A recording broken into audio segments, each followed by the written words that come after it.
As the holy month of Ramadan wraps up this week, I can't help but think about the disapproval from Christians as they say Islam is too extreme. How could their God demand 30 days of fasting? However, their Lent could be seen as Ramadan light. In both religions, we see a theme of unworthy humans suffering in a futile attempt to appease a God who never wanted them to succeed in the first place.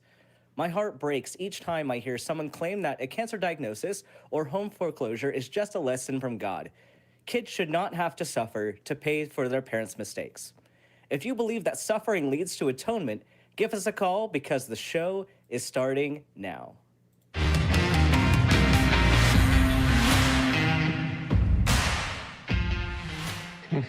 Welcome, everyone. Today is March 15th, 2026. I'm your host, Dr. Ben, and joining me is the one, the only, Holy Kool-Aid. How are you doing today? Hey, it's super good to be here. I'm feeling great and I'm ready for an incredible show, and it's great to be back. I think this is the first time that we've hosted one together, so I'm looking forward to it. Yeah, it should be good. It's been a long time for you on this show for sure. And since it's been a while, would you like to share with the audience who you are, kind of what your content is about, that kind of thing? Absolutely. So I'm a YouTuber. I have a show called Holy Kool-Aid where I explore all kinds of claims related to paranormal fraud, religious fundamentalism, as well as things like history and archaeology. How much of the claims in these books, like the Bible, are actually true? So I'll go through and I'll look at the archaeology and what we've actually learned from other ancient Southwest Asian or formerly Near Eastern literature, and I'll look at what there is that's actually verifiable versus what is legend or mythology. And I also will explore things like faith healing claims, people who say that they can do miraculous things. I look at psychics and all the tricks that they use. But the primary goal is to promote critical thinking and scientific skepticism. Well, what a coincidence, because Talk Heathen is a production of the Atheist Community of Austin, which is a 501c3 nonprofit organization that has a similar mission in promoting atheism, critical thinking, secular humanism, and the separation of religion and government. And this is a live call in show. I know I'm seeing some calls being screened right now, but we do have open lines available if you want to talk to us about religion, if you want to talk to us about cosmology, if you want to talk about psychics, a supernatural experience that you may have had, or if you just have a question about, how do you talk to people about these topics? How do you engage in honest debate? We're happy to take your calls. Of course, we're going to prioritize any disagreements. So even if you're an atheist and you have a hot take that you want to talk to us about, we'd love to have a discussion with you. And we are here not only on YouTube in the horizontal format, we also have a stream in the vertical format, and we are on TikTok as well. So welcome to all the new audience that we have on both platforms. If you'd like to get your call in, you can call 512-991-9242, or from your computer, you can use tiny.cc/callth. And of course, there's some other people here that make this mission possible. Let's go to the crew cam. We've got lovely faces back there, video, audio people, moderators, notes and stamps people, and our call screeners. And we're also constantly looking for new people to help us out in this area. So if you would like to be an attractive crew member or be a guest on one of the shows, or maybe even become a host, you can send an email to volunteer@atheist-community.org to get involved. And with all those announcements being said, Holy Kool-Aid, how do you feel about getting into a caller?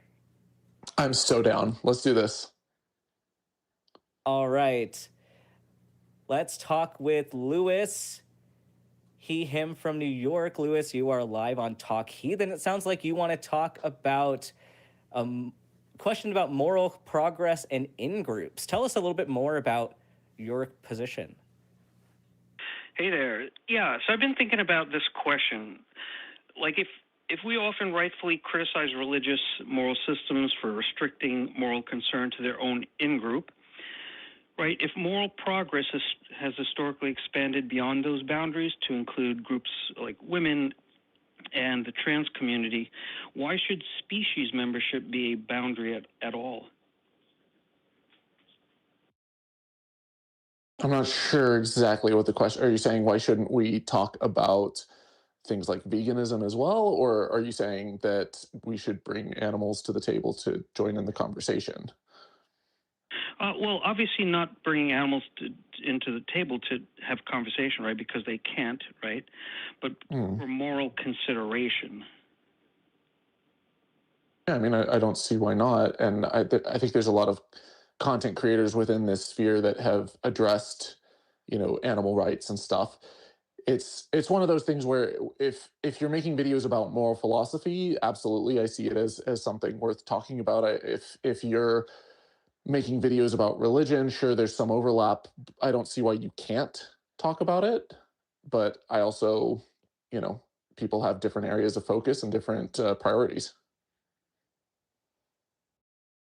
Yeah, well, I mean, not me. I'm saying we as a community, like atheists and skeptics, right? Which would include you.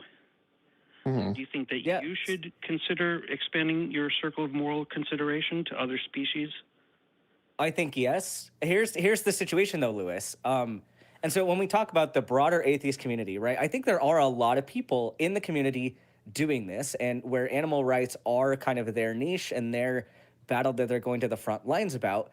Here's the problem though, like, and it's not a problem with the moral argument itself. I think that ultimately, yes, animal rights need to be a consideration if we're going to be ethical people, right? But here's the problem as far as dedicating our time and energy to certain activist efforts. We only have a limited amount of time, a little bit of limited amount of influence, and limited amount of expertise. So each person has to make a decision about what fights they're going to specifically go to battle for, right? And so a lot of times that's, even if we wanted to undertake all of these different avenues, it would actually dilute the advocacy efforts that we would make, because you're trying to spread yourself too thin. Like if I decided that I needed to add this extra big focus on veganism and animal rights, like while those are good things, I need to be in the trans space right now. Like right now, there are people that are being oppressed, particularly immigrant groups, particularly trans people, people that don't fit in with who are seen as kind of the majority, if you will. And so there's lots of different efforts that need to be seen, and even we can say yes, this is an important issue without having to completely derail the content that we're already making. Does that kind of make sense? Oh yeah, no, it makes a lot of sense, and I completely agree with the sentiment. I was more referring not to like you necessarily advocating for this on your show, but I'm just saying like in your personal life, in our personal lives, do you think it should be a good idea to like expand that circle to not exclude other species? I'm not saying that you should necessarily advocate for that, but just like in our own personal lives. Yeah, I mean, there's a lot of people who've touched on this. Peter Singer, notably among them, talking about the expanding circle of morality. How throughout history we've had these ideas about morality. Initially, we cared mostly about our family, our core group of kin, the people who we're related to, who are most likely going to be able to pass on genes that we share with them. So, in a way, it's the genetic material that we carry is being passed on by our siblings or by our children, our nephews and nieces. And so, those are the people who we care the most about, we protect the most, because the people who don't do that, their genes die out. As we grew as a species, and we're a very social species, we found that societies that looked after their own group beyond just kin tended to fare better than ones who were, eating each other alive, not cannibalism per se, but as a matter of speech. And then that has expanded out more and more to now where we live in a global interconnected society. The circle of morality has expanded beyond that. And now Singer and others like Alex O'Connor have argued for expanding it out to include animals and species that are not human. So I think that There are very solid arguments to be made. I think that there's a strong case to be made for not just veganism but animal rights in general. As far as whether or not I'm going to speak about it on my channel, again, I know that's not exactly what you're getting at, but I think that oftentimes within the atheist community or the skeptic and the activist communities, we we want everyone to talk about every cause all at once. And think that from the standpoint of impact measurement, of how much impact can I personally have on the world, there are some ways that are better than others.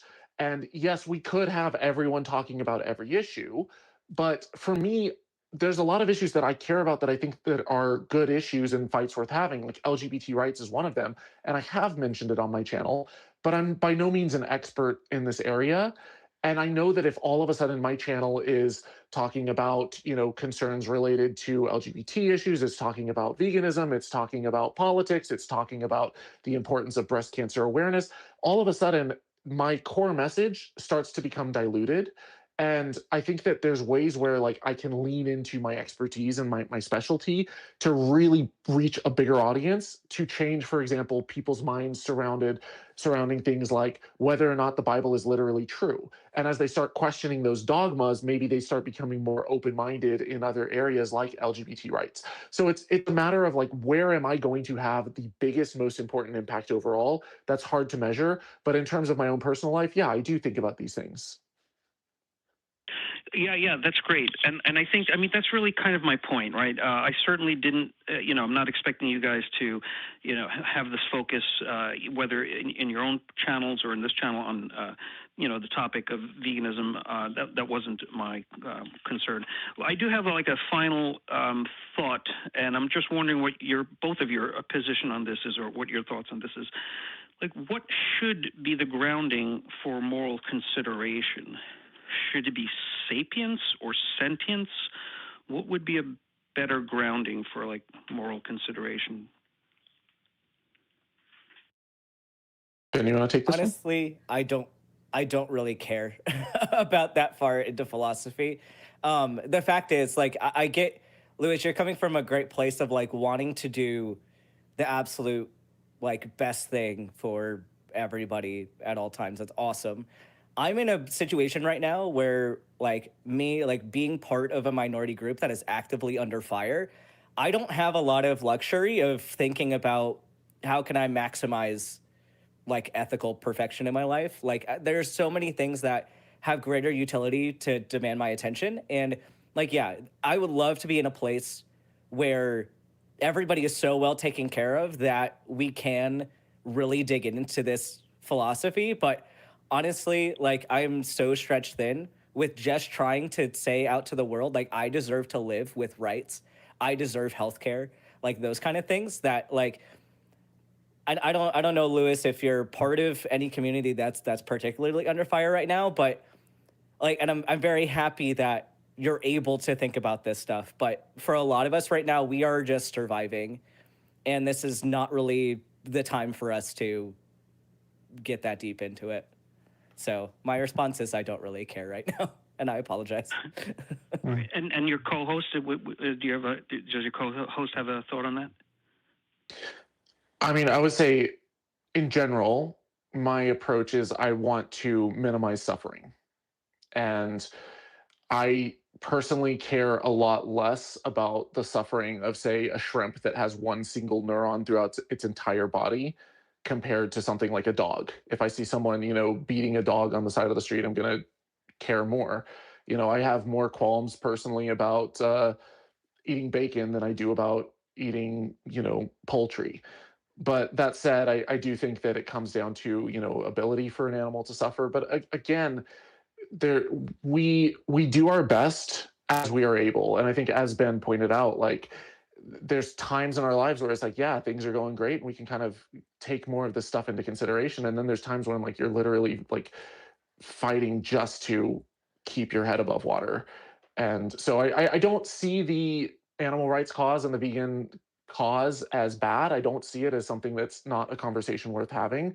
But I think right now we're engaged in fights that are more close to home.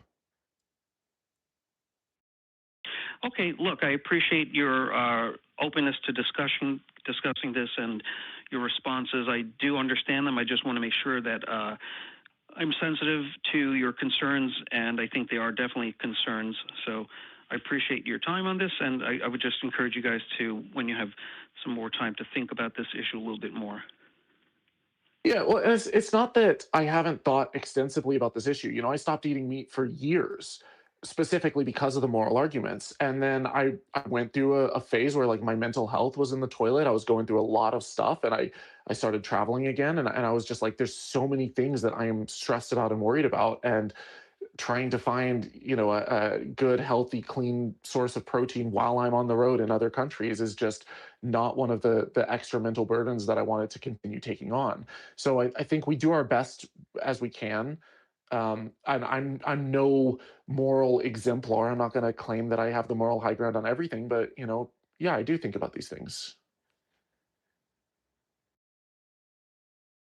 Yeah, and to give another comment on that, like I think there is, like, yeah, there's definitely like a lot to say about uh, animal rights being a very very important issue, um, and to Thomas's point, this fact that like oftentimes perfection is the enemy of the good, and there are a lot of us who want to be as ethical as possible in every way, and I think that's a reasonable uh, aspiration. I don't think it's attainable, and I think that a lot of people are going to be prone to some mental health trouble because of that. Because when you get into this thing of, I can't do all these things, I'm like, there's at some point where you're going to act unethically, and it's just inevitable.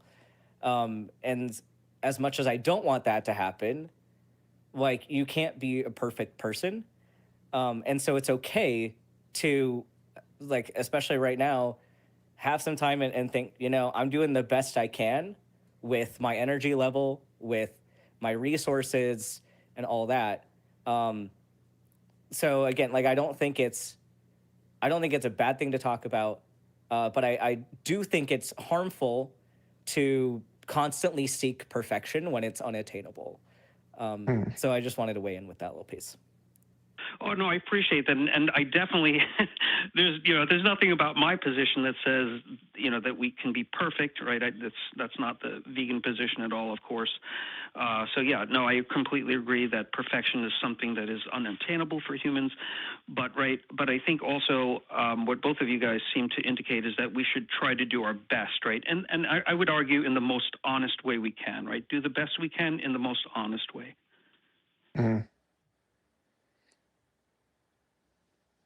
Any other thoughts on that? Or because I mean, we could dig into that honest. We could dig into that. What do you mean by the honest way?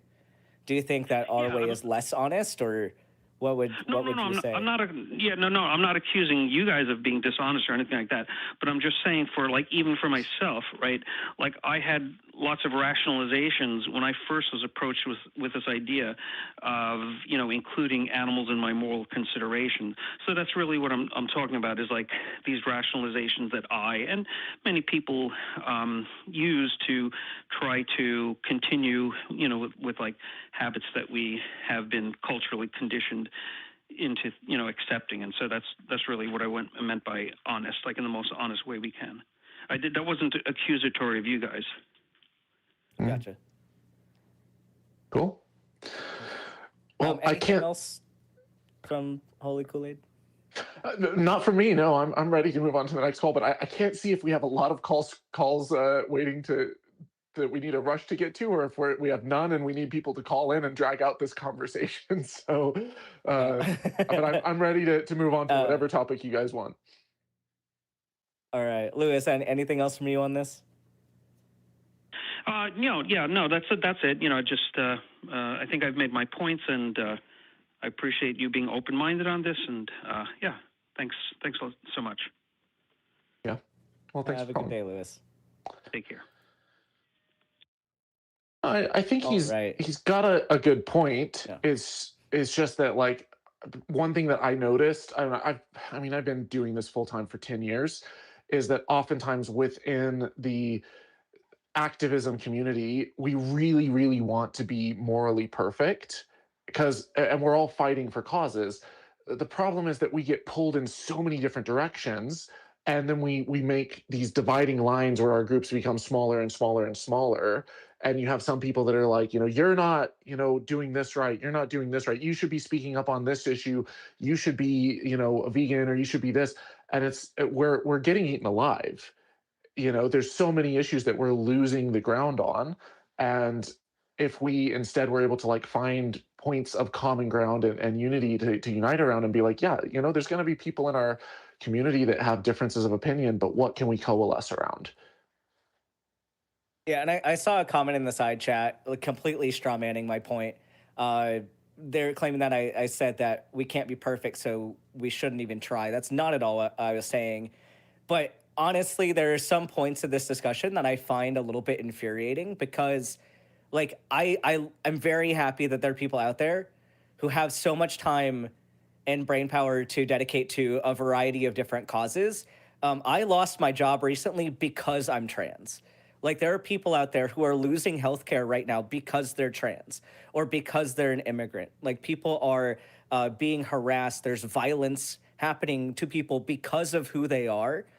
And so to say that people like me should just find time, find the ability to add on this extra thing. And I'm not saying it's not important, but it's a little bit, it seems just a little bit lacking tact, I guess, to say, yeah, I get that you're under fire, but what about this other thing? And like, you don't know the suffering that humans are going through right now, or it seems like you're unaware of the reality that a lot of people are having to deal with on a day-to-day basis. And if you're in a situation where you have to decide, do I put food on the table or do I champion this issue today?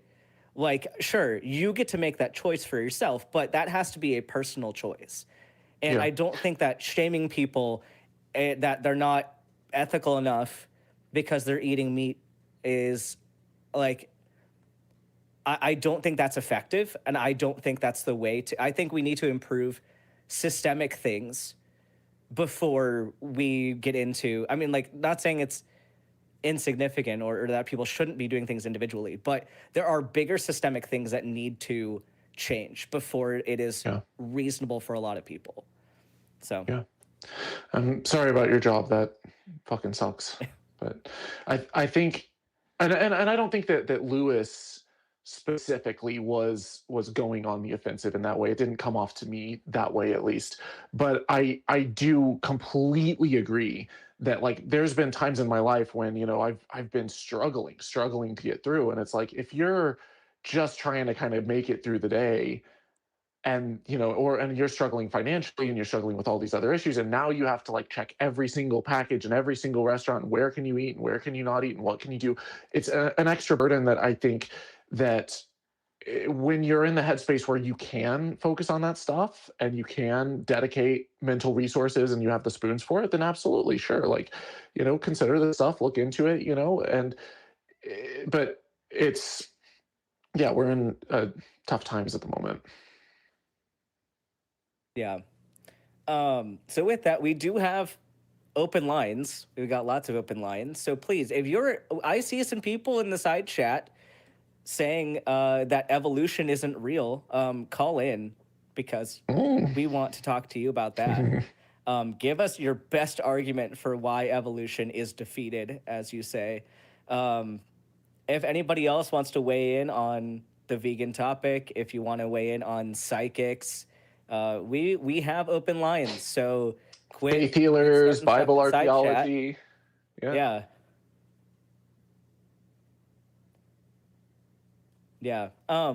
So with that, I mean, we've got a little bit of time to chat, but as we were kind of talking beforehand about faith healing, psychics, and all that, how would you kind of recommend lay people to start engaging with this topic? Or like, what are some good arguments you like to rely on with this type of thing? I think it depends on the argument that's being made, right? So if you're talking to someone who claims that this stuff is real and they say that faith healers can cure me or psychics can see the future, then I think the first thing would be to see like how invested are they in this conversation? Is it something that they just believe because they heard a few arguments and they saw something convincing? If that's the case, maybe the alternative position. Show them some of my videos or the works of like James Randi, who has investigated this stuff for years, who had $1 million challenge to anyone who could present evidence of any paranormal or supernatural claim, and no one was able to do it. Anytime that they've been under these types of scientific controls, it's fallen flat. If, on the other hand, the person is super emotionally invested in this topic for whatever reason, maybe it's they believe in faith healing, but there's an underlying thing that's going to prevent them from being able to actually reconsider and reevaluate their position, then try to get at that underlying thing first. So ask some deeper questions. Really, why do you believe this? What is your reasoning? What is your what's behind it? Street epistemology is a tactic that was put forth, made popular by Anthony Magnabosco, and he talks about how you can use the Socratic method to ask people questions, so it's not a confrontational me versus you fight where you're going to get this opposite reaction blowback, but instead you're with someone, you're working together to find what the truth is. You're on a journey together, and then when you ask them questions, you say, why do you believe this? Interesting. Are there other beliefs that you hold for this same reason? So if this wasn't the case, would you still believe this? And if they say, well, yes, then, well, that's not the real reason they're holding to this belief. Dig deeper. Try to find out what is the underlying epistemic infrastructure that is supporting all of this. And I found that other times, so there's people who believe something specifically, they believe the belief, and then there's other people who they're like, yeah, it's BS, but it makes people feel good, or there's some utility for it, but religion has these positive effects. And then that's a completely different argument. Then you have to ask questions like, well, heroin feels good for a junkie, but I'm not going to give it to them. It's not good for them. And so why should I, when people say that it feels good to talk to a psychic and have your beliefs supported, or have them say that they can talk to your dead loved one, it might feel good, but is it a coping mechanism that's preventing someone from moving on and healing the loss of a loved one?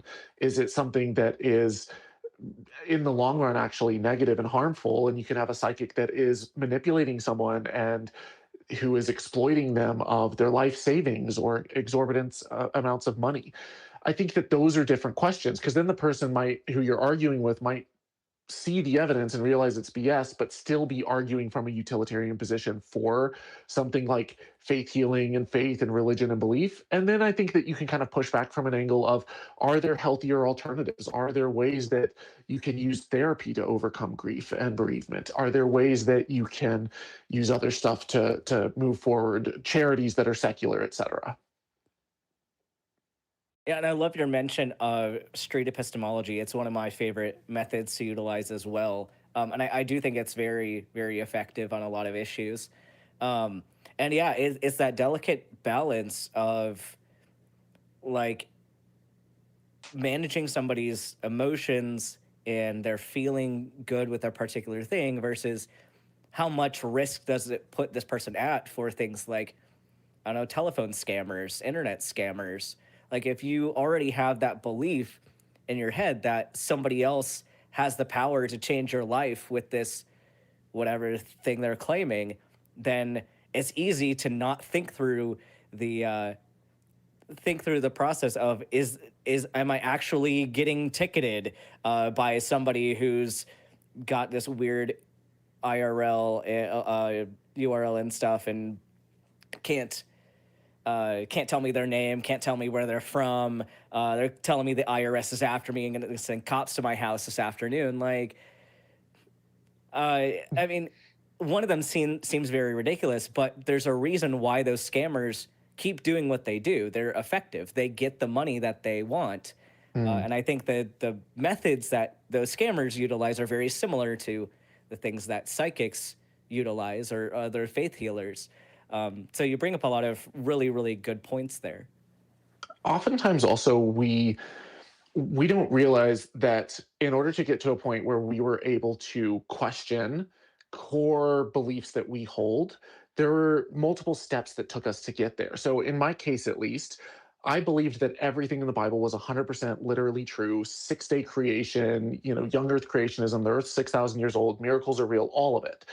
And I wasn't able to just all of a sudden start questioning and skeptically analyzing the Bible on day one. It took steps where I had people tell me who I trusted, youth pastors who would say things like, it's okay to believe that not everything in the Bible is literally true. You can still hold on to your faith and explore this. And that kind of opened me up to thinking maybe some stuff's allegorical. Or I had a friend who said, truth withstands scrutiny. So you shouldn't be afraid. The Bible can stand on its own merit if it's true. You can explore it, and God doesn't need someone, some religious apologist to defend him. And it was these little things that made me start realizing, like, yes, it is okay. Skepticism is healthy. It is a good thing to explore so that we don't fall prey to these scammers and these con artists and these fraudsters.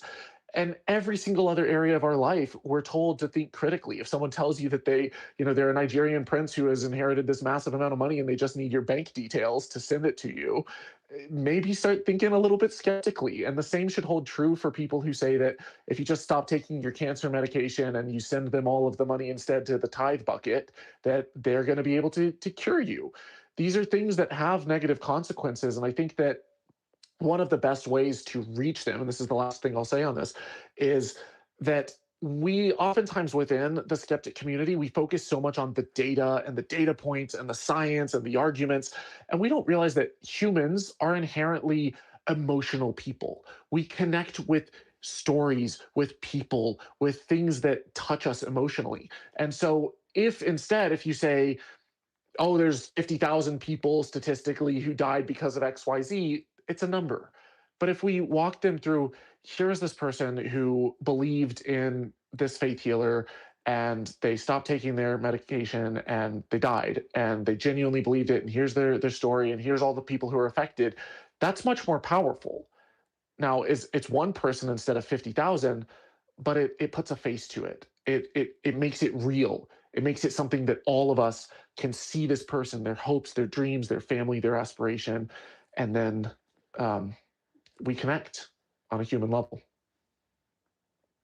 Yeah, and that's a great place to table this discussion for right now, because we have a theist caller on the line. Ooh, good. Let's talk with Lee, no pronouns given, from Texas, wants to declare evolution is defeated. Tell us more about your position. Well, it is defeated because there's no evidence for evolution at all. The scientists claim, or some scientists do, there are many scientists who understand that it is not reality, but there are many who do still profess evolution. The question is, based on the scientific method, when has anyone ever seen any evolution take place? First of all, Lee, I want to ask, tell me in your own words, describe for me the scientific method. Scientific method is observation. You must observe to be able to prove it as a fact. So they say... Okay, so that's one step. That's one step of the scientific method. Now tell me, Lee, tell me the rest of the steps of the scientific method. That is the actual way that you prove something. Lee, you need to listen to me, buddy. Lee, okay, so you got one step. So the first step is observation, but observation not of a phenomenon, it's observation of something in the world that you're going to ask a question about, right? So observation alone isn't the full scientific method. So for you to say that evolution is false because you haven't observed it happen, number one, is actually not true. We can go into that in a second, how we are constantly observing evolution on a day-to-day basis. But you're missing a good chunk of what the scientific method is.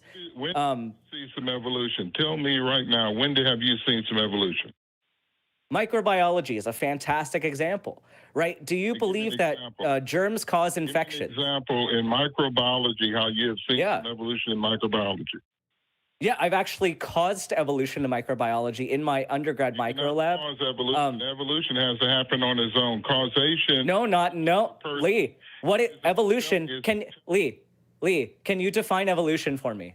Once you do something in the laboratory, that's in... Lee, give me a definition, please. Your whole premise. Give me a definition. I'm asking you, when have you ever No, seen Lee, any evolution? I am trying to explain it. You have to answer my question of what is evolution. We need to be on the same page. I'm asking you, when have you seen any evolution? Lee, I am explaining to you. You have to listen to me, and you have to go with me through the conversation. Explanation is Lee, a story. I'm going to mute you. Okay. Can I I'm jump muting in you, Lee. really Yeah, fast? I think Yeah, that absolutely. Jump in. Lee, where I think that Ben and I want to go is we want to talk to you if you're open, if you're actually open to listening and open to talking and because I want to follow the truth. I want to go where the evidence leads. And I can give you so much evidence for evolution. I've been covering this topic on my channel now for over 10 years, along with a bunch of other stuff. And we can look at so many different lines of evidence from, morphology to genetics and DNA evidence to, the way that it evolves to, the age of the earth to, there's so many different things, comparative anatomy, et cetera.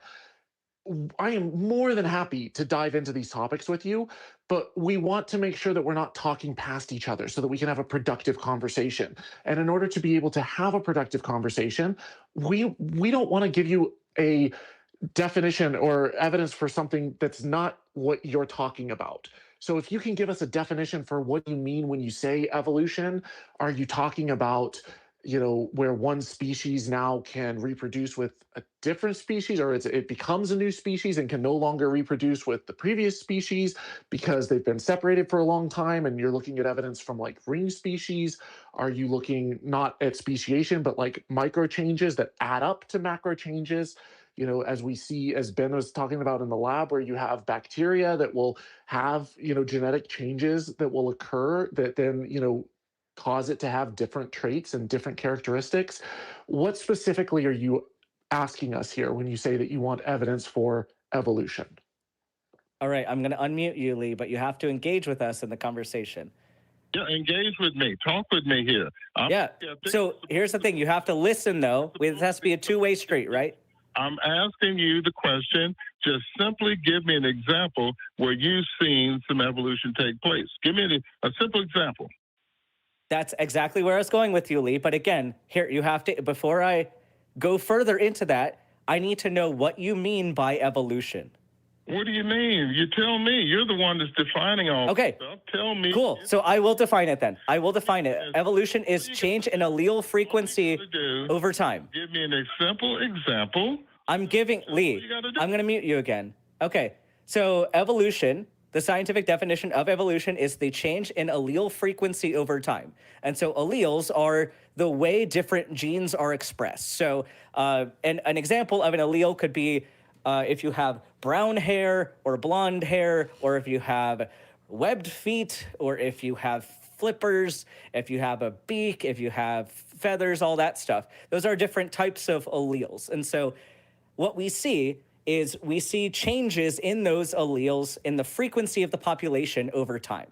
So if you have, let's say, a group of people that all have blonde hair, and you introduce somebody with brown hair, and you start building a population from there, over time, you're going to see pretty much the whole community with brown hair, because more likely because it's a dominant trait. You're going to see a higher frequency of that over time.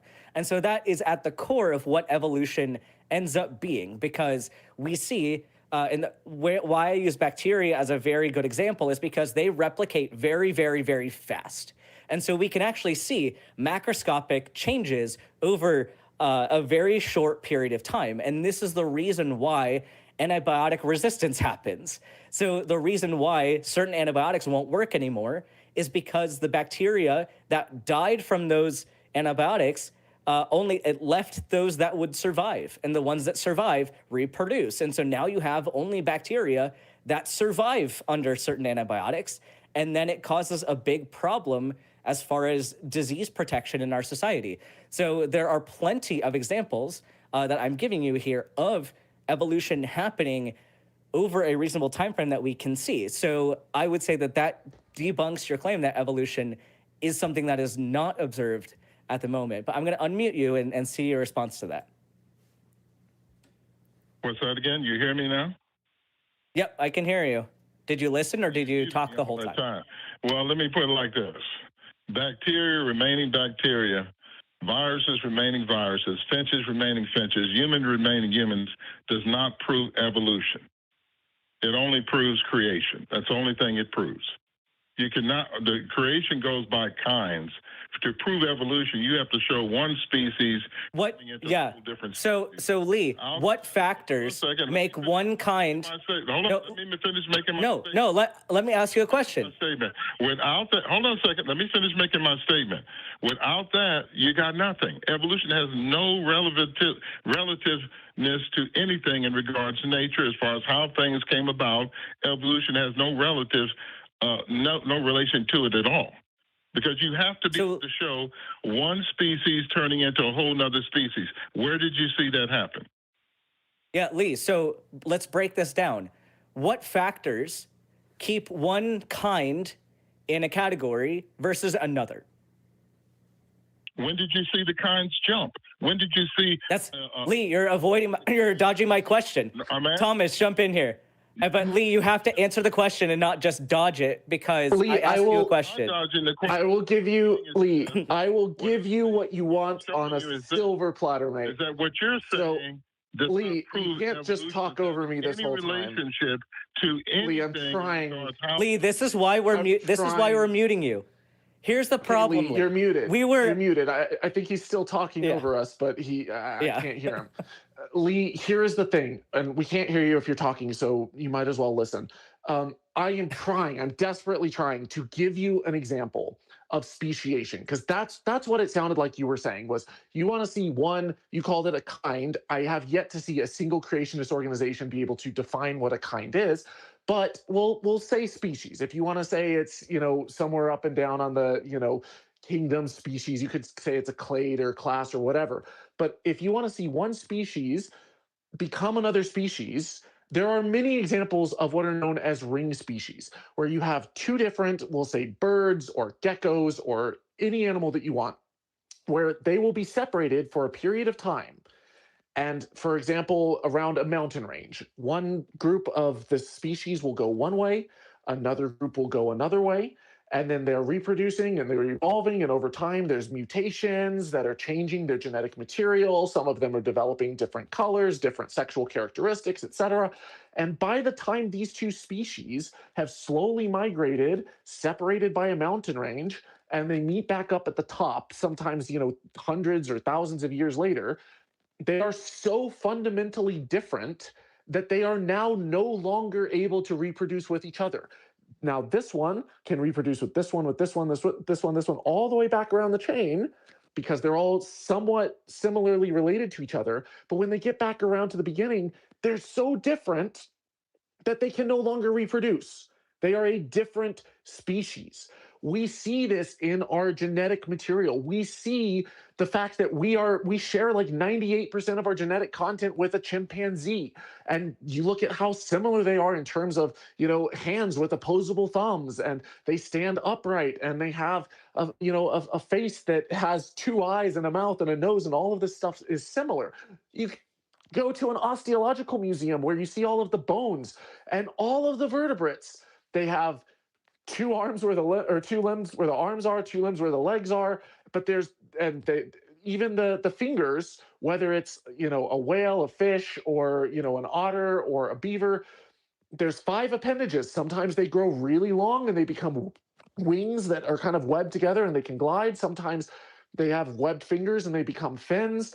But the bone structure, just the comparative anatomy alone, there's so many similarities that track with genetic relatedness. So the more genes you have in common, the closer you look. And we see this change over time. We see this as humans go further and further back in time. There's different ways that we can date the bone samples. We can measure and take the DNA and actually see how much genetic similarities there are between us and, say, a Neanderthal. And as you get further back, there's differences where you hit certain fossils that are hard to tell if it's a human or an ape, like Australopithecus afarensis. It has the same structure as a human, or the same bone structure as an ape, except like the skull, the spot where the spine fuses to the skull, the forendum magnum, is positioned differently from an ape where it's standing on all fours. All of a sudden, the position of that bone fusion is below the skull, where it would be on a human or on a primate that's actually standing upright. So there's all of these little transitions where we see like we're not in the 1800s anymore. We have a plethora of millions and millions and millions of these fossils that biologists have observed where it's like, oh my God, we're not looking for a missing link or a transitional fossil because every single fossil is transitional. There's no stage where you just have these clear cut, it's only this, and it's every single thing is on a gradient, changing in different directions and branching out like a bush in every single direction. And they're becoming over time small changes, adapting to fit their environment. So that's what we say when we say that there's an abundance of evidence. I've only scratched at like less than a fraction of 1% of all that we have, but like I really encourage you to actually go and study the other side of this, because it sounds like you just have these talking points that you're wanting to talk over people rather than actually listen and understand the other side. Yeah, I'll give you one more chance, Lee. You have to engage with us, though, and not just talk you're over. not engaging. You're trying to overtalk me and outtalk me, mute me, and all these. These are not good conversations. Lee, you haven't answered a single question that we've asked. You have no logic. So, all right. So I'm gonna. You're just about. I don't think this is really worth our time anymore, Lee. We're gonna say goodbye. Thanks for your call. I hope you think a little bit more about this. I figure we can have a more fruitful discussion without Lee trying to talk over us. But something that you definitely got to the place where I was wanting to get him to as well. This idea that if you're trying to claim that there are different kinds that cannot overlap, that are totally separate things, you have a burden to demonstrate that you can define each kind and you can define them specifically enough to where you can define everything that is included in that category and not leave out anything, and make sure you leave out everything that would be excluded.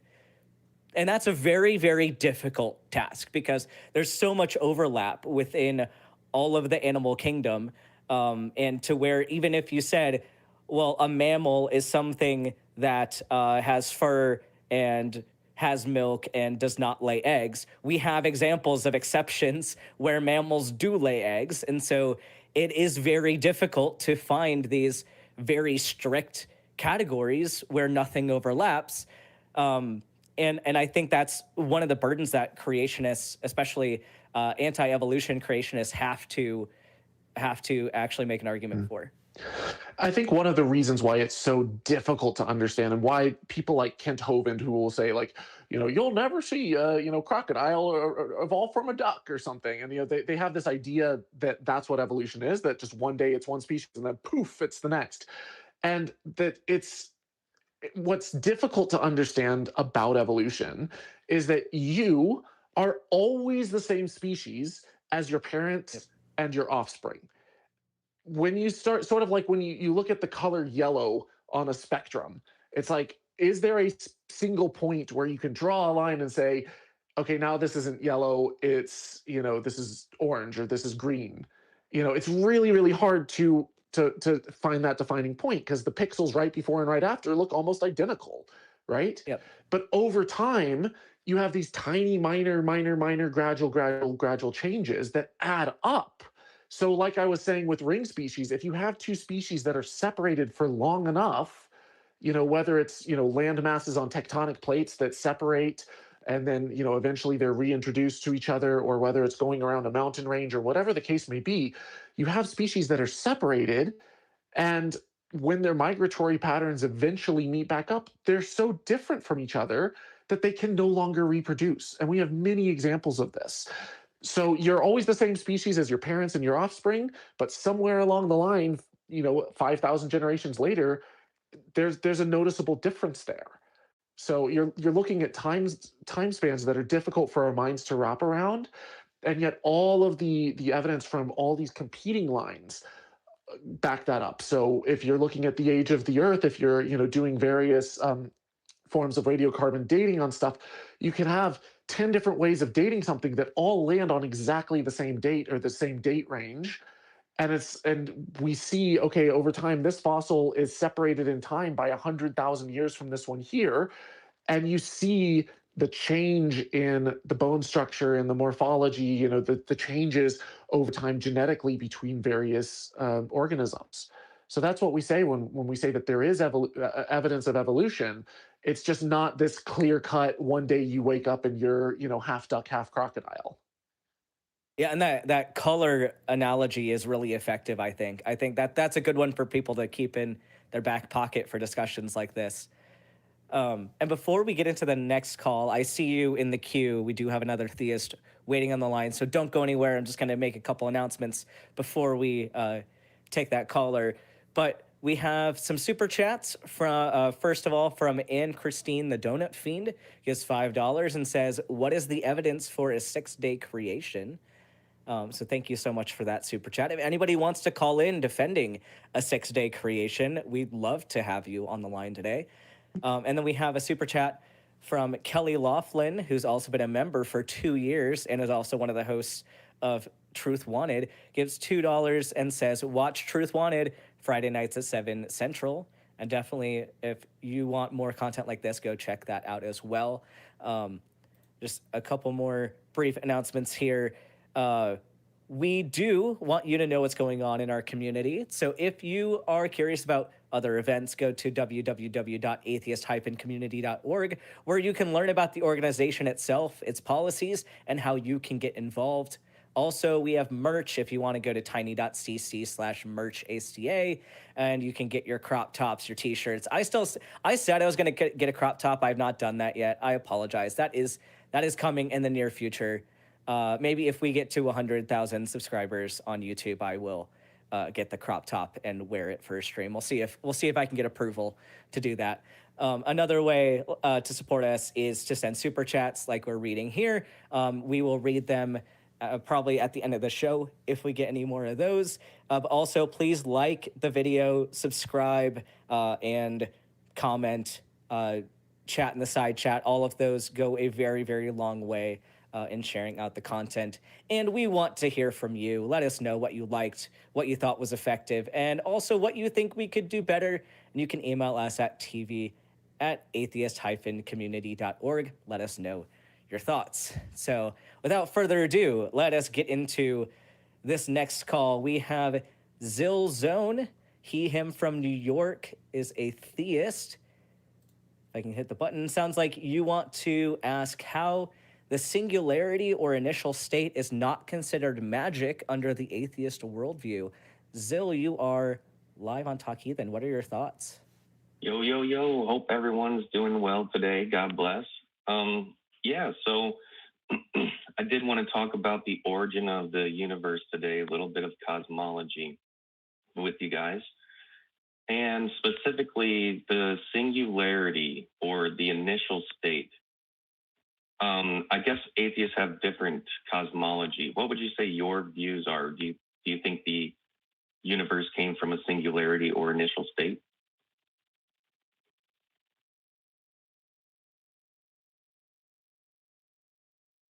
I guess I'll go first then. My viewpoint on this is I don't know. I'm not a physicist, and I don't know enough about this to really give a hypothesis. My answer is there are a lot of different hypotheses out there, and I don't know. And I'm sitting pretty contently in the I don't know space on that. What about you, Thomas? Oh, I think you're muted, maybe. Sorry about that. My position is that when physicists look at the cosmic microwave background radiation, there's a few things that they notice. And one of them is that the further back in time they look, because light takes time to travel to us, right? And so the further away we look, the further back in time we're looking. And what they've noticed is that as you look further back in time, the universe was much more hot, it was much more dense, and also the universe is expanding out. So you wind back the clock and it does appear that everything did kind of come from a much more dense, hot state. Now, was it one pinpoint?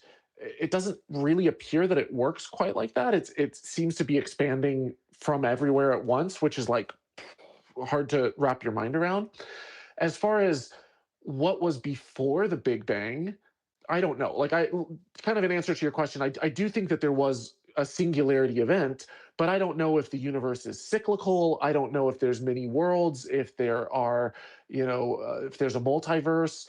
There's a certain point where I think physicists have a lot of questions, but it becomes very difficult to gather data before the Big Bang. But what we do know is that the universe itself is at least 13 plus billion years old, because that's what we can measure, that's what we can track it back to. Beyond that, it kind of becomes harder to tell. Okay, cool. All right, so towards the point, if there was an initial state or singularity, which would be, I assume, the origin of the universe, it's understood that it's some quantum pool of particles, seen and unseen, that physics basically break down at this point. Would you agree that's the general understanding? I would say, like, physics as we understand it, our current models of physics break down. It requires Yes. that physics break down at this point. Would you agree? I would say our current understanding of physics. So, for example, let me paint it in a way that's easier to understand. Newton created his I say created, he developed his laws of physics where he was looking at motion, he was looking at things like gravity, and he didn't necessarily know why objects attracted each other, but he knew that they did, and he created formulas that were able to measure that interaction with a certain degree of precision. And then suddenly physicists, as we started measuring things like, the orbit of Mercury's moons, I believe, or we start measuring things on the quantum level of, quantum particles, Newton's physics started breaking down at the macro level, and then Einstein contributed, and then his theories started breaking down at the quantum level. That doesn't necessarily mean that physics itself just suddenly doesn't exist. It just means that there's certain aspects and certain characteristics of our universe that when things get really, really hot and really dense, these models, we need something more. We need something a little bit better. I don't know what that is. Okay, so science gives the best guess based on empirical knowledge and data, correct? Yeah, you could say that. The thing with special relativity is that's a repeatable experiment. We can run experiments to confirm that theory. The problem with the initial state is we can't rerun that experiment. Okay, now what do you? Well, can I add one small caveat? We can't rerun the creation of the universe, but that's not to say that we can't observe the cosmic microwave background radiation, that we can't look back in time, as I was saying. Okay. Well, that would be the consequence of the creation. Still, we can't recreate the initial conditions. We don't know what they are. The understanding is that physics breaks down in some way we don't understand. That doesn't mean it's impossible. It could just be some quantum mechanics we don't yet know about, for example. But it's possible, and that's the thing. Like a lot of these models like get more and more nuanced as well, and so it might be that we need a completely different model. It also might be we're not at the level of detail with our current models to where we can make more reasonable like predictions about what has happened. And I would say that I agree with the fact that we can't go back and redo the creation of the universe, which does make it more difficult, especially statistically speaking. We have an n equals 1 that we know of, and so this is again where it's very difficult to kind of make predictions. And I would agree that the goal is to get as close as we can to that understanding. But I'm curious to hear what your thoughts are, like how we're getting to this idea of like magic or Yeah, supernatural let's land belief. my plane. I'll try to land my Yeah. plane. Sorry about that. Okay, so I was assuming that magic was considered where physics breaks down, or I guess an atheist critique of Christianity is, whoa, magic created the universe. But I'm suggesting that atheists actually hold to a similar position where something unexplained, some magic created the universe. I don't think so. I think that, like, if we're using the term magic just to be a broad term to mean something we don't understand, then, like, sure, you could use that term however you want. However, there's a distinction between the atheist worldview and someone who believes in the supernatural, in that, like, what is going to, like, what fills in that blank for the thing that we don't understand. We are not claiming that is a supernatural cause. Like, more than likely, it's something that is part of whatever was before the universe, that has, like, is part of this physical reality, right? Like, we're not claiming that there's something outside of the physical reality playing a part in this. So I think to say that magic is the same, like in a Christian worldview versus, or like a theist worldview or an atheist worldview, I don't think so, because I think that what the thing that we don't understand is completely different, or the thing that we're saying we don't understand is completely different. Jesus could have performed miracles. That's totally within the realm of possibility, isn't it? Can I give an analogy? Because I think that there's one term that a lot of this hinges on. You said that, you know, atheists are also putting forth something that is unexplainable. And I think that there's a big difference between something that is unexplainable and something that hasn't been explained yet. So there are some things in this world that, you know, I don't necessarily know, for example, how, let's say that you take a kid and you say, how do plants work? Where do they get their nutrients from? That kid's going to have no idea. They have no way of observing photosynthesis. They have no way of testing this. It seems like magic to them.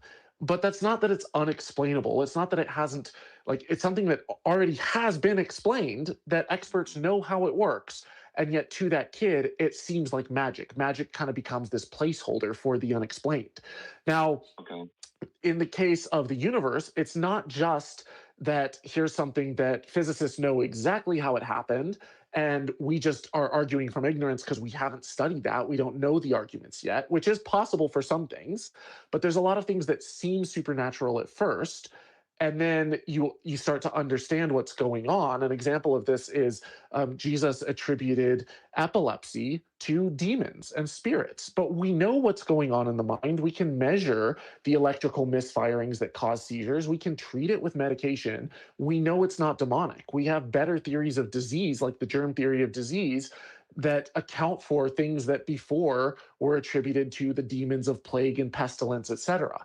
So as our knowledge has advanced, we found that more and more things that before we had these placeholders for our ignorance were, it's supernatural, it's something outside the natural world. Now we're starting to realize, like, oh, these gaps that we have attributed to God are getting smaller and smaller. And that's why we say, like, yeah, there's things that we don't know the answers to yet, and we're open-minded to potential possibilities. But a really like extraordinary claim like God did it requires a lot more evidence for it to convince us, because so many things that were attributed to that in the past turned out one by one to not be that. That is interesting, and the epilepsy comment is interesting too. But Jesus is still claimed to be excuse me. Jesus still does miracles in the Bible. Now But there's people in modern times who are, you know, like Satya Sai Baba is this Hindu guru who has millions of followers, who convinced people he was doing miracles in modern times. And we have caught on camera, he's doing these sleight of hand tricks and stuff, and these, you know, prophetic things and statements that his prophecies, some of them actually he failed, he got wrong. And yet there's so many millions of people today who follow this guru and other cult leaders who are convinced that they perform miracles. I don't see how pushing it back 2,000 years ago before photos and newspapers and the internet makes it any more convincing. Yeah, well, correlation is not causation, such that they are not the same person. I don't think it follows that Jesus. But they're not. It's not a. case. It's not correlation causation. It's not that one thing happened after the other and therefore was caused by it. That's not the argument that I'm making. I'm saying that here you have two people who are both people are believing that each one performed miracles. I'm like, if your standard of evidence for one is way down here, why are you not having that same standard of evidence for Satya Sai Baba to believe his miracles? Okay, well, I don't think it's the same thing, but I don't. How is it different? Well, we can only know what we've recovered, and then apostolic succession is a thing. How does that reinforce the arguments for Jesus? Sounds like that weakens it. Well, it grounds Jesus as a person and his teachings outside of. Not necessarily, and there's I'll actually give you, a lot I'll of. give you all of that. Yeah. I'll give you all of that. I'll say, yes, sure, Jesus existed as a person. So did Satya Sai Baba. How is the evidence for Jesus better? How is it better?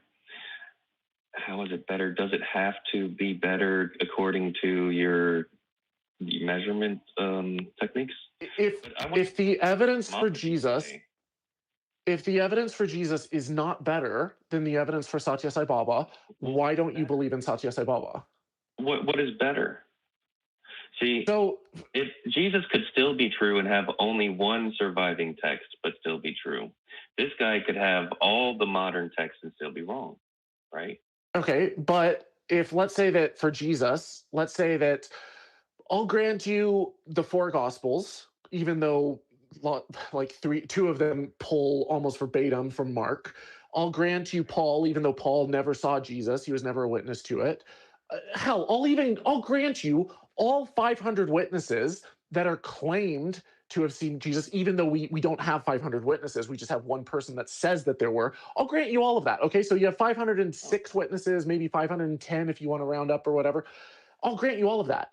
If Satya Sai Baba has, 20,000 people that all saw him at the same time on the same day, who are still alive today, who are all attesting to his miracles, by that standard, you have more witnesses who are swearing up and down, who are alive today, who we can interview, who have their testimonies recorded on video. We have video evidence of him performing these tasks and these feats. To me, it's like, well, I'm sorry, but Satya takes it. He was proven to be a fraud, though. Jesus was never proven to be a fraud. Different. Okay, but if we have a character, characters all throughout history who are doing this, whether it's Joseph Smith or whether it's Muhammad or whether it's Jesus or whether it's the other people named Jesus who are talked about in the Annals of Josephus, these historical accounts, who are also gathering a following at this time, claiming that they have supernatural gifts and abilities. They're performing prophecies that actually come true. All of these things, we see these people throughout history. Some of them are making miraculous claims about Julius Caesar. Some of them are making miraculous claims about, Norse mythological figures. And we have divine prophet-like gurus, thousands of them. They're all proven. And yet, but they're not. A lot of them, we don't have proof that they're wrong. We just have accounts of people claiming that these miracles happened. And yet, as historians, we look at that and we say it's unconvincing evidence. Sure, I can tell you that today I walked on water. Prove me wrong. Okay, that's fine. Yeah, I should look into that stuff more. I would say, though, that the Christian worldview as laid out in the Bible is a coherent worldview as opposed to others. But let me get back to... I would disagree with that pretty wholeheartedly, but that's not, unless you really want to get into that today. I would love if you... That might even be a good one to call back with at some point. Yeah. But... Yeah. Okay. Call back with that. We still got time, though. No, we still got time, though. So, I still want to continue the discussion. I just didn't want to completely derail into a different... Right. Totally different discussion while we were still on this one. Coherency of worldviews next time. Now, for this time, I would encourage you dudes to consider this. Consider higher spatial dimensions. Consider beings that can traverse higher spatial dimensions. Is that possible? And if it is, could that be what we call the spirit realm? Okay, so there's a lot of issues with how you would demonstrate that this is even possible. It was like, could you think about it being possible? Sure. But especially if we're talking about some other dimension that has some relation to this one, right? Like the only reason we should care about that one is if there are consequences within this dimension related to that one. So just like 3D, that would mean right? that you should be able to demonstrate that there is influence from that dimension. And so if so, what evidence do we have that exists? Well, we don't know how to traverse that yet. But so then how did you even think that was a possibility? If there's no, like, for example, if there's a God out there that is causing, like, that created people or that is causing miracles to happen, we should see evidence of those miracles happening, right? Like, we should have physical evidence that something changed in this dimension of reality. So what do you have that convinces you that there is something that? Can I tag team on that? Just add one little thing, and then we'll let you talk in a second. An example of this would be if I came, because what I heard you say was, if these beings exist, then this should happen. And I'm like, okay, but I'm not going to grant this premise that they exist. It's like, okay, if they exist, then this, sure. But if my farts cure cancer, then no. By some supernatural means, then I am a miracle working, cancer curing fart man. But you first have to demonstrate that they actually cure cancer. So one way we could do this for example, with prayer, you could say, if prayer works, then we can't necessarily measure these supernatural God rays that are connecting us to God or whatever in this higher spatial dimension, but we should be able to measure when people pray, do people get better?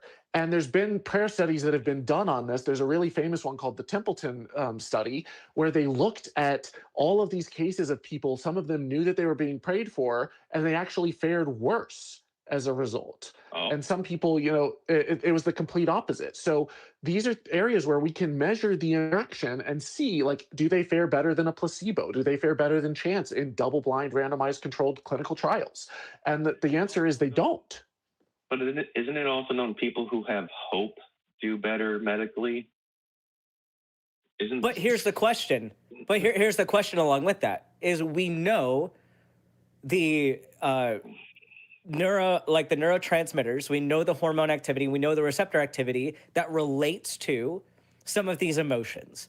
So we know that dopamine and serotonin have an effect. And so how do we say that this particular emotion by itself was the cause versus an influx of dopamine within certain cells or an efflux of some other compounds? Like, where is this intersection of these different variables? How do you demonstrate that your variable is the one that's causing the change? And here's where I would argue, if you're going to try to advocate for this supernatural dimension, and this is what I mean by we would see evidence that they are related, right? Like, because if the mechanism, like, let's say God does exist and he made human bodies to work in a very specific way, that would mean that he planned dopamine to work the way that it does, that he planned serotonin to work the way that it does, et cetera. So we would expect that these supernatural interventions would then cause this physical cascade.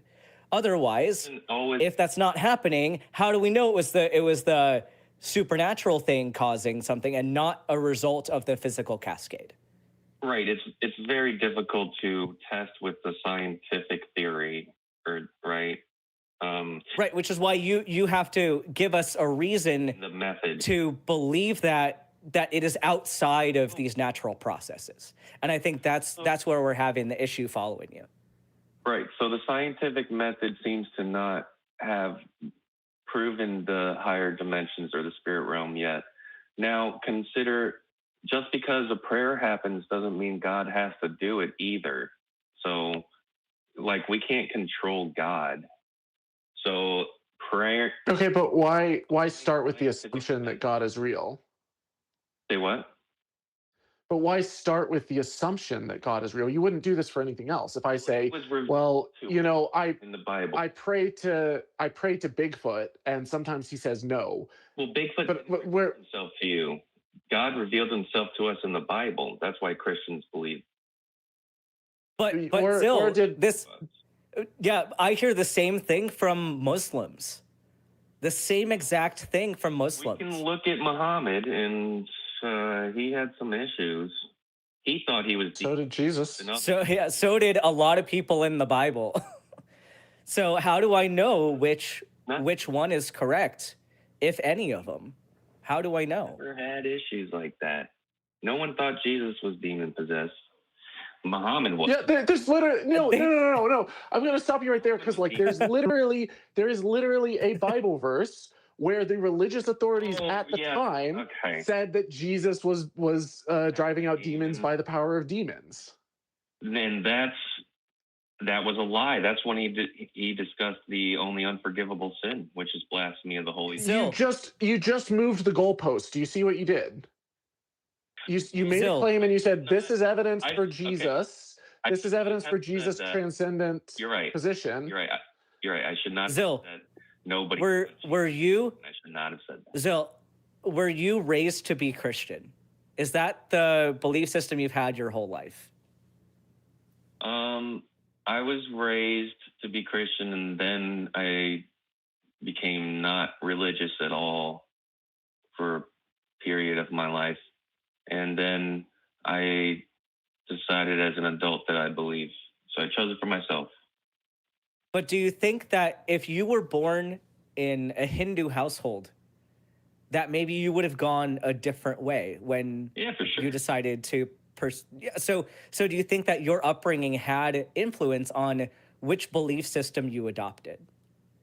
Of course, but then again, as I mentioned, as an adult, I have read part of the Quran, a decent part of it, and I did that with an open mind. It was very scary, but But it sounds to me like there wasn't, because we're having trouble kind of making the connection of evidence and what you're saying is evidence. And so I wonder if, like, a lot of times when people just read the different books and then decide one, it sounds a lot like they're going off of vibes to make the decision for them.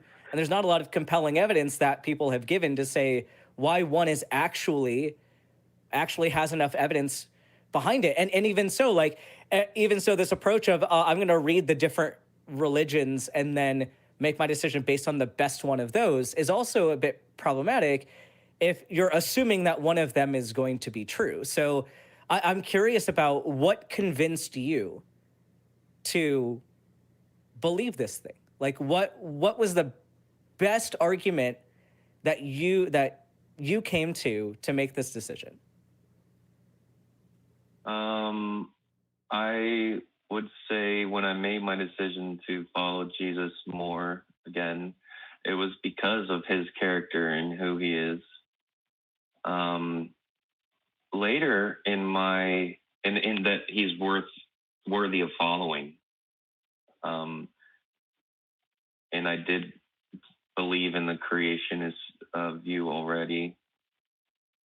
After I became a Christian, I started looking at some apologetics more. You know, the Bible is the most well-attested ancient manuscript known to man by far. So I would ask for some evidence to back that up. I need to pull up evidence to back that up. Okay. Well, my question is, what do you mean when you say it's the most attested? Like, is it the most written about? Is it the most attested by the archaeological data? Because I will take that claim on all day long. It's like the most number of manuscripts by far that have. Yeah, but that means nothing. That means nothing. No, it doesn't. People could write. I'll tell you why it means nothing, right? So there's a logical fallacy called an argumentum ad populum, where it's like, just because a lot of people believe one thing and talk about and promote one thing, that does not mean it's true. There's over 1 billion people that believe in Islam that are writing about it, that are writing manuscripts immediately after Muhammad died. Lines of That doesn't make it true. text. No. It's about lines of transmission of the text. It's textual criticism apologetics. Okay. Yeah. Lines of transmission of the biblical text, which points to the authenticity of the word we have today. Okay. What do you mean when you say authenticity? Are you saying that what our current manuscripts, that they match the originals? Because we don't have the originals. Right. We don't have the autographs, but we do have our earliest writings are from within the lifetime of people who actually were with Jesus. If you take the early, no, that's not true. Our oldest, most extant, like so you have manuscripts that are completely lost. The only one that survives that dates, like the closest dating to Jesus's life, is called P52. It's about the size of a credit card. It's a small manuscript that contains a few partial fragments of the book of John, and it dates to about 125 to 150 CE. That's over 100 years after Jesus died. That's our oldest surviving manuscript, period. Hold on. I got P66. 1 second. Oh, no. P52 predates that. So that's roughly AD 100 to 150. But, so that's when that was written, but we analyzed when we thought the autographs were written when we date them for the earliest date, correct? Yeah, but we don't have anything that the actual manuscript itself survives from that period. You can analyze the writing style. Here's the thing: you can autographs. We're not talking about the autographs. We're talking about anything that dates to within the time span, the life of the disciples, the apostles, anyone who saw him. What we have is we have fragments that date to at least 100 years after Jesus died. That's our oldest surviving slivers. And then we have entire books that are even older where we start to get gospels, and we can analyze the writing and say, okay, based off of the types of words that they use, the things that they reference, this probably was written during this time period, 50 CE, 70 CE. And even then, it's largely based off of scholarly guesses, but there's no indication. We have no way of knowing if someone came along later and just scratched out a line here and replaced it with a line here and said that Jesus, cured someone completely of leprosy rather than, their pain went away and they went home. Or, there's a giant gap where you have over 100 years where stuff's tossed around by word of mouth and a game of telephone and, God knows what. No. This is why we talk about the transmission of the text. Okay, then how was the text transmitted? How was the text transmitted from 30 CE until 125 CE? We have all of these manuscripts to show where it traveled to, which countries, multiple lines. No, we have nothing. We have nothing during that time span. 100 years after Jesus, there's nothing. Okay, now regarding dates, I have here some of the earliest dates for First Thessalonians is 49 to 51 AD. Galatians. No, not this, not when it was written. To 55 AD. I'm not talking about when scholars think the original was probably written. I'm saying actual manuscripts that survive. Well, why? Actual papyrus fragments. I'm establishing that these could have been written from people who met Jesus during Jesus's lifetime, in their lifetime. And they could have been changed. They could have been changed. Wouldn't you suggest that the autographs could have been changed? See, I don't think you would believe this no matter what, dude. That's what I think. No, what I'm saying is if I, let's say that right now I say a bunch of things, I do a bunch of things, and a whole religion forms around me, and then 100 years goes by, And there's, all of the writings that from within my lifetime and 100 years after my lifetime are completely lost to time. But what we have is 2,000 years go by, and along that somewhere in that chain, people write about stuff. It might have been written earlier, but there's an entire opaque 100-year window where we know absolutely nothing in terms of like what manuscripts were like in that time period. They could have been. We know that manuscripts have changed. If you read the works of like someone like Bart Ehrman, you'll see specific examples. You can put two manuscripts side by side and see where someone wrote a note in the margin and then it found its way into our Bible. A great example of this is in Matthew 6. There's a verse that says, if anyone is angry at his brother, he's guilty of judgment. And some scribe later came in, didn't like that verse, and said, he wrote into the margins, if anyone is guilty of being angry at his brother without a cause, the Greek word is iki, he wrote that into the margin. Some later scribe came along, saw that iki, and was like, oh, this must be part of the text, wrote it into the text, and then it became part of a later part of our Bible. So if you look at the King James, it's literally pulling that. What? Is there a note in the Bible for that part? For over 1,000 years, no. And then as we got older manuscripts, we suddenly realized, oh shit, we've been doing it wrong. But here is a smoking gun example, and I can give you dozens more of times where verses have been removed or added or changed or altered. Okay. And like that's just what we know from our earliest manuscripts that have 100-year gap during the most critical period of transmission. I see what you're saying.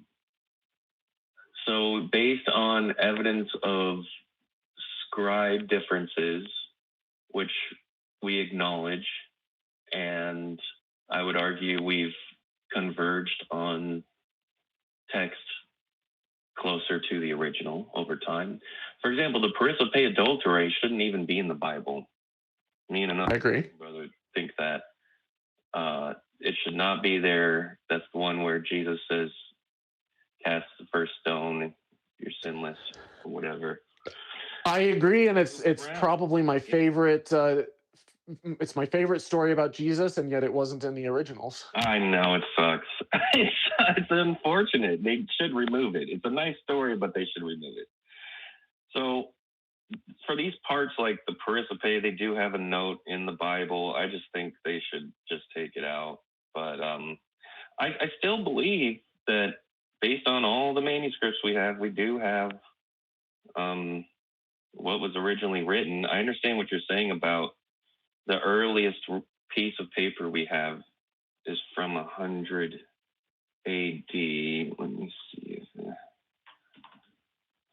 I guess here's my overall thought on it is that you have 100 years where we're just missing. We don't know. But what we do know is we know how people function psychologically. We know how big fish stories change over time. We know how stories that you tell now change later. We know how people misremember things. So even if someone was an eyewitness, if they didn't write it down until 20 years after the fact, even if they were the one writing it, rather than they tell it to someone who tells it to someone who translates it and writes it down, that's more steps for it to change.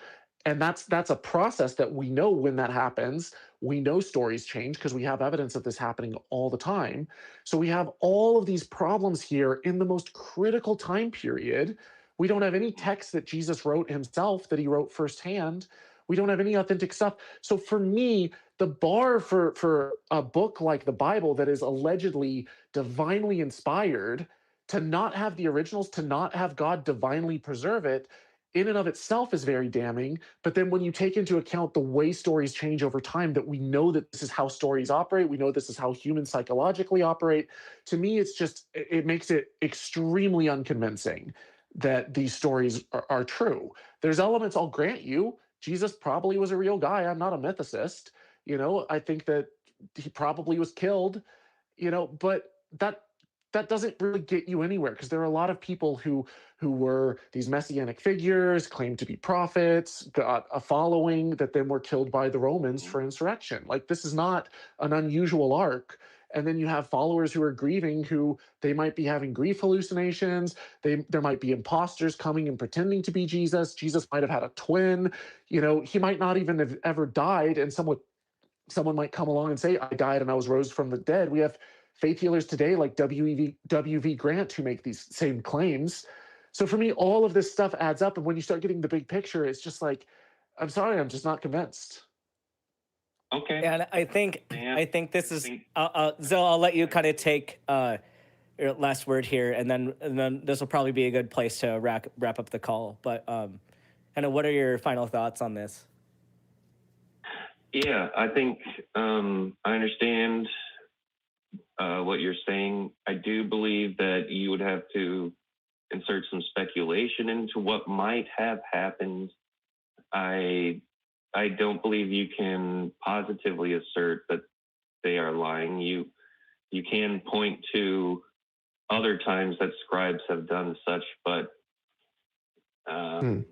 you can't positively assert that it did happen. So I'll say that. Yeah, and I agree. I think whenever you're dealing with history, you're dealing with probabilities. You're dealing with what's the most likely, for sure. Right. But Zil, thank you so much. This has been a very pleasant conversation. It was fun talking to you. Yeah, and please call back. Like, this was a really good discussion. I appreciate how kind you were speaking and that you were really engaging with the conversation. So please feel free to call back. And also, I'd be curious to hear you talk with Godless Engineer on AXP sometime, because he is a mythicist.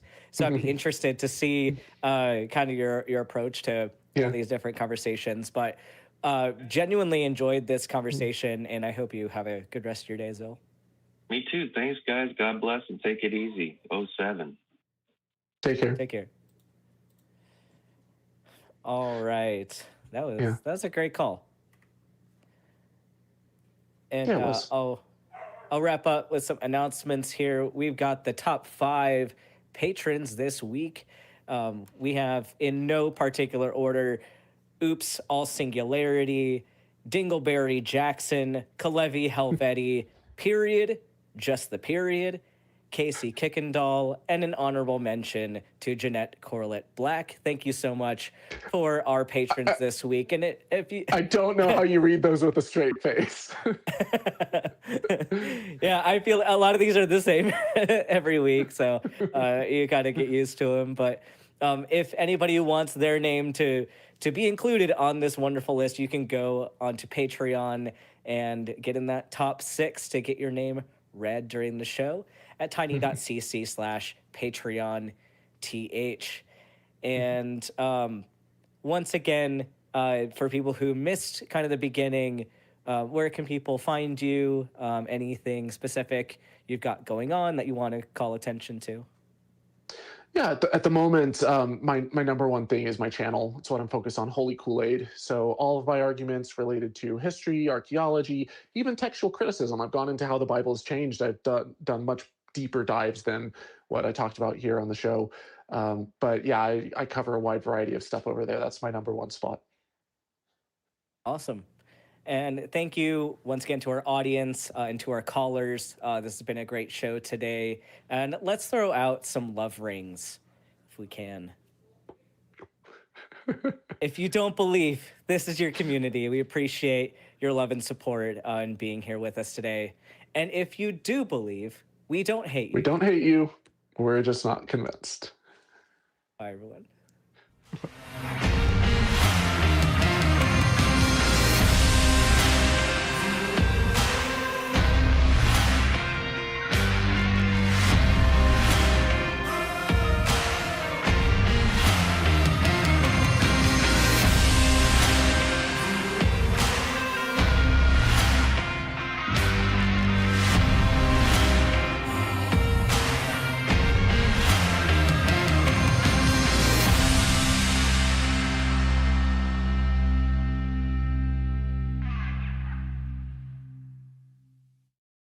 We want the truth! So watch Truth Wanted Live, Fridays at 7 p.m. Central. Visit tiny.cc/YTTW and call into the show at 512-991-9242 or connect online at tiny.cc/call TW.